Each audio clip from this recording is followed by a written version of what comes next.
What's up YouTube? Thanks for watching another video.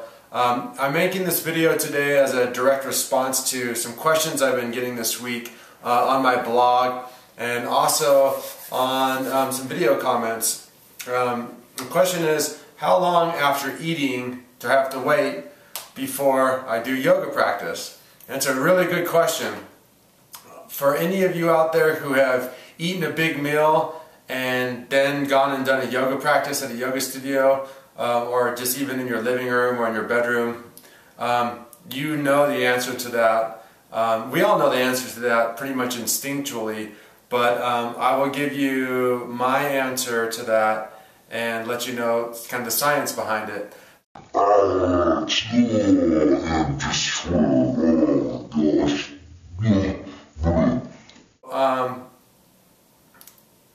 Yeah.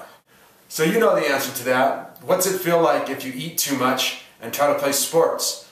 What's it like if you eat too much and then bend forward really quickly? It doesn't feel good at all. So I would say bare minimum, if you have fast metabolism, 45 minutes after eating you can do yoga.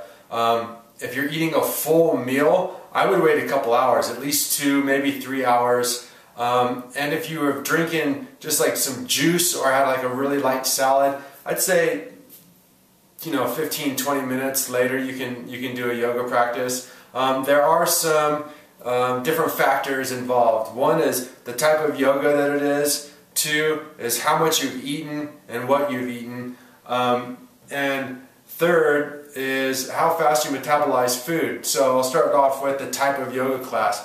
If you're going to be doing a bikram, a hot yoga that's very physical, or like a power style or vinyasa flow yoga where you're moving a lot of energy, you're going to find it really hard to do a yoga class like that if you're stuffed with food, especially if you've eaten, like anything that causes any type of disruption in your digestion. Everyone's different, so you'll know what that is for yourself.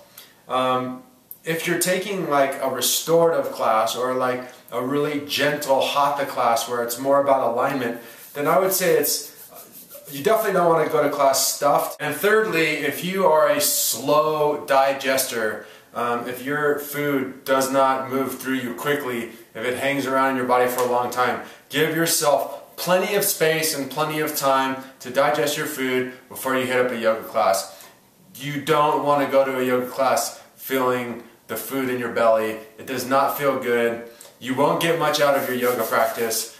The body takes so much energy to digest food. It brings all the blood to the nervous system. It brings all the blood to the GI tract, the intestines, the stomach, and it takes all the energy. When your belly is not full, when you're not digesting, your blood is able to disperse throughout your body, to your muscles, to your joints more readily, allowing you to be more physically active, to be more flexible, to be able to get more out of your yoga. Also, something that's really interesting is if you've ever really filled up, let me backtrack a second. If you have fast metabolism, a fast digestion, then obviously you can eat a little bit closer to when you're going to take a yoga class, but the rules of thumb still apply. Make sure your food is digested and that you're not full when going to a yoga class. There's a really interesting thing that happens when you don't have food in your stomach. One, it's a lot easier to meditate and to get into that tranquil mind for some reason. I don't know the science behind it. Maybe it has to do with the blood being able to go to your brain instead of your digesting.